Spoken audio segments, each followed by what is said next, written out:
તારીખ 29મી સપ્ટેમ્બરના રોજ હૃદયરોગ નિવારણ દિવસની ઉજવણી કરવામાં આવે છે ત્યારે ગુજરાત રાજ્ય યોગ બોર્ડ દ્વારા લોકોમાં આ અંગેની જાગૃતિ આવે તે હેતુસર અંકલેશ્વરમાં જનજાગૃતિ રેલીનું આયોજન કરવામાં આવ્યું હતું।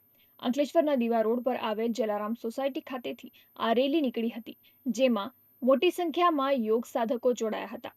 હૃદયરોગ માટે યોગ કેટલું જરૂરી છે અને ઘર ઘર યોગ પહોંચાડવાના હેતુથી આ રેલીનું આયોજન કરવામાં આવ્યું હતું, જે વિવિધ વિસ્તારોમાં ફરી હતી। ગુજરાત રાજ્ય યોગ બોર્ડ દ્વારા અંકલેશ્વરના જલારામ નગરમાં નિઃશુલ્ક યોગ ક્લાસીસ શરૂ કરવામાં આવ્યા છે, જેમાં 150 જેટલા યોગ સાધકો જોડાયા છે અને યોગની તાલીમ લઈ રહ્યા છે। વડાપ્રધાન નરેન્દ્ર મોદીના હર ઘર યોગ અભિયાન અંતર્ગત આ કાર્યક્રમોનું આયોજન કરવામાં આવી રહ્યું છે।